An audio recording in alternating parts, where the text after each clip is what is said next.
Hello, my loves, and welcome back to yet another episode of Strange Playgrounds, and welcome back to the Chronicles of Narnia retrospectives. Now, the next in the series, after Prince Caspian, which is kind of, as we discussed, Prince Caspian is a kind of nothing.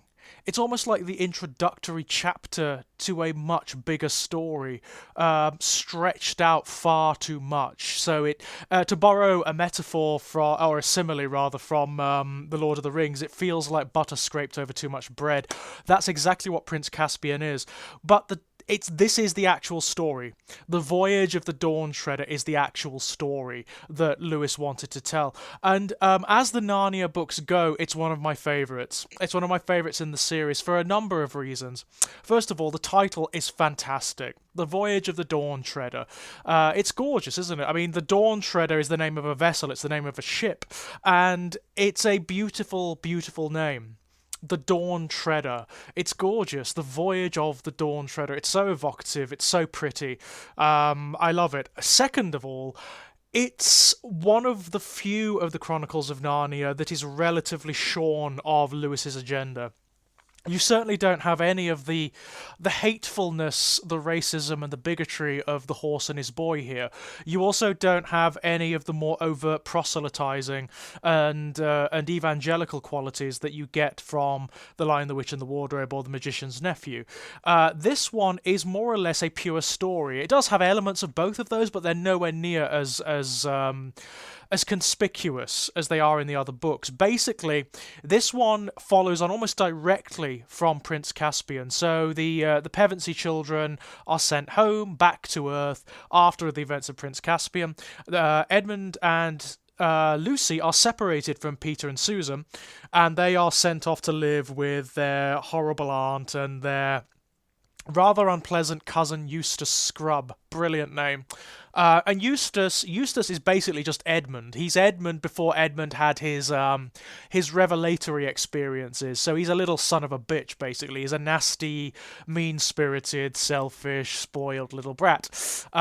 He's actually a little bit worse in many respects than Edmund. He's pettier. Edmund engages in profound betrayals for the most part. He's actually much more adult in his nastiness when he is a nasty character. Whereas Eustace is a petulant child. He's just he nitpicks and he taunts and he jibes. He's a bit pathetic, really. Eustace. He's a bit of a stereotype. But, he serves a purpose within the story. And they are basically summoned back to Narnia. There's always some bizarre means by which they're summoned back to Narnia. In this instance, it's a painting. It's a painting of the Dawn Treader itself, which happens to be in one of the spare rooms at Eustace's house. It's very peculiar. And as they're watching it, it starts to animate and the waves start to go and the ship starts to go up and down. And they are sucked into the painting, catapulted into the ocean, and are picked up by the crew of the Dawn Treader. And the crew of the Dawn Treader just happen to be people that they know.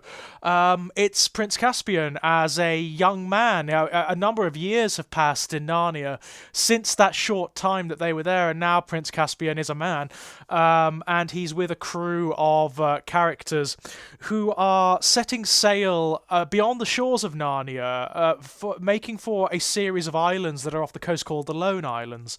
And what they're searching for are 7 missing lords that Prince Caspian's father used to know, but that went into exile during Miraz's rule, during the events of the last book. And that's the setup. That's the setup for the story. It's really unusual, actually. The structure, the plot structure of the book is really strange. It's very simple. So you've basically got islands, bits of sailing, islands, bits of sailing, island, bits of sailing, end. It's unusual in the sense that there's no real through line as such. Unlike the other books, there's no big enemy, there's no particular nemesis to follow, there's no White Witch, there's no King Miraz, there's nothing like that here. They're almost like self-contained little short stories. Each of the islands has a particular story to tell upon it, and certain things happen. The characters learn things, the characters experience things. They find that each of the governors characters along the way. Some of them are alive, some of them are not, and that's the way it goes. And each of the islands is actually really interesting. There's one, the most boring one is one where there's just these slavers, and Narnia comes and, in inverted commas, liberates the islands, although they bring it under Narnian rules, so how much they liberate it is up to discussion. But the more interesting ones are the ones where there's some sort of magic happening. So there's one that they find where there's this enchanted pool, and anything they put into it turns to gold.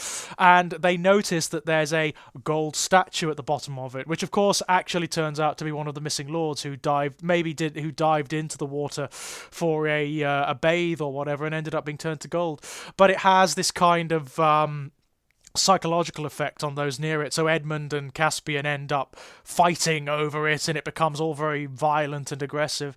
There's an island where Eustace ends up being turned into a dragon, as a sort of life lesson, I suppose. It's what softens him, in the same way that Edmund's experiences with the White Witch and with Aslan turn him into a nicer person. That's what happens here with Eustace. He gets turned into a dragon, and that softens him a little bit. It makes him a bit more of a nicer person. I remember reading it as a child, actually, and I always remember thinking, well, what's so terrible about being a dragon? Why is that a curse? Why is that so awful? Being a dragon sounds fucking amazing. You get to fly and breathe fire and whatnot, and it sounds great fun. I don't really understand why Eustace is that gung-ho about becoming a little boy again, a powerless little boy again. Being a dragon sounds freaking ace. I always remember the BBC adaptation. It was very ambitious of them to try and realise something like that back in the 1980s and early 1990s, because they just didn't have the technology back then. So the dragon is a big puppet. It's a really big animatronic puppet, and it's pretty good. It looks pretty damn good.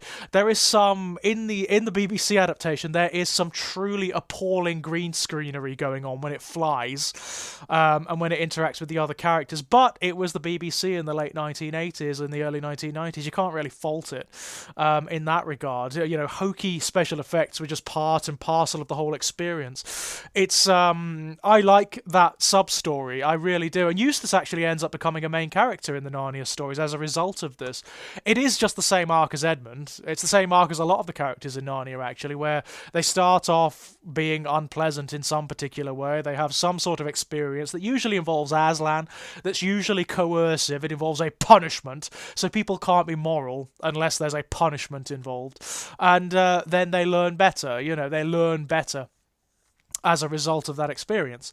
But it's okay. It's quite fun, actually. It's rollicking, and the bits where Aslan does appear, Aslan's actually conspicuously absent throughout most of this book, which is to its betterment, I've got to say, which is absolutely to its benefit. It makes the story purer. It makes it far purer, and that's what I'm looking for in these kinds of stories. Certainly in the Narnia stories, the veins of purity, where it is just this fantasy story, actually work way better than when the agenda makes it too thin. It makes it too veiled somehow. It just doesn't work. It just doesn't work. But I like it. I like the pace of it. I like the structure of it. I like some of the images that it throws up. There's a point where they sail through this bank of fog that's in the ocean, and the ocean itself is some sort of enchanted ocean whereby it manifests their worst fears. It's actually really kind of scary. It's Lewis doing a tiny little bit of fantasy horror, and it works really well. I've got to say, it's a good sequence. It's a really good sequence. Towards the end of the story, as they near Narnia, and the kind of the world which it inhabits is really unusual geographically, they sail into what they call the Utter East. The Utter East, and it's towards Aslan's country, so it's kind of a metaphor for death, actually. And they believe that as you sail on, you reach the end of the world, and you either fall off or you ascend or something happens. And they do reach the end of the world. They do reach the end of the world, but the Dawn Treader itself stops. And only the Pevensey children and a character called Reapercheap, who is a mouse who were originally featured in Prince Caspian, sail on. So that's how they get home. They do find Aslan at the end of the world, and he sends them home, and that's the end of the story. And Reapercheap actually sails on into Aslan's country, so he does die, I suppose. He goes on the ultimate adventure, but by his own. What I like about Reapercheap's journey is that it's by his own desire. He wants the journey, he wants the experience, he wants to know what's there, and he is this kind of feisty little character. I believe played by Warwick Davis in the BBC adaptation, and really bloody well. You know, he's completely slathered in prosthetics and makeup and costume, and he's played really, really well. Loads of verve, loads of imagination. And that's what happens to Reapercheap. He sails on to the end of the world and on into Aslan's country. And it's kind of cool, you know, it's kind of fun. I like it. You do get some mixing of the whole biblical metaphors at the end. Aslan appears as a lamb, then he becomes the lion. It's not particularly subtle, you know, but he doesn't lecture them. He doesn't actually give them a sermon or anything like that. The only bit of sermon you get from him is that he says something along the lines to the Pevensey children, "You must learn to know me in your world, and there I have another name." So that's fine. There's nothing particularly unpleasant about any of that. It's a fun book. It's actually a fun book, and of all of the books in the series thus far, it's the most shorn of agenda. It's the one that I think is one of the most readable. It's fun. It does falter because it doesn't have a real through line. It doesn't have something like a villain in it, or like a particular goal in mind. It is just sort of like island sailing, island sailing, island sailing. But that's fine. It's an unusual structure, and I kind of like it. I do kind of like it. For those of you who have seen I mean, I had to take one of my service users to see the film adaptation that came out hot on the heels of the Lion, the Witch, and the Wardrobe, Prince Caspian, and so on and so forth. And the film adaptation struggles. It struggles enormously because this is not the kind of book that lends itself to a filmic format. It just doesn't. So they struggle trying to shoehorn in like a through line, a villain, something that lends the whole endeavour dynamism beyond just sailing island, sailing island, sailing island end. They try to shoehorn in all of these elements that just do not work. That just do not work. It does not make a lick of sense. Like, they try to shoehorn in the White Witch at one point, and they try to make the mist that manifests their fears a sort of sentient thing that's all the way through, and that is the kind of the villain of the piece, and it doesn't work. It's a mess. The film adaptation is an absolute mess, whereas the BBC adaptation is really close to the book. It just goes with it. It just runs with it. And the irony is the boat in the BBC adaptation looks a way lot better than the one in the big budget film adaptation. I don't know quite why, but it looks more real. It looks less like a toy. And there we are. There we are. It's good. I like the Dawn Shredder. I've got a lot of affection for it. I remember liking it a lot as a kid, actually, and I like it a lot now. It's fun. It's a fun little story, and you can just read it in one sitting. It's one of those books. It's all just rollicking adventure stuff. So fun. It's a lot of fun. Next up is my favourite in the whole series, actually. My favourite in the whole series, The Silver Chair. I've always loved The Silver Chair. It's always been my favourite of the books. So when next we come back, ladies and gents, The Silver Chair.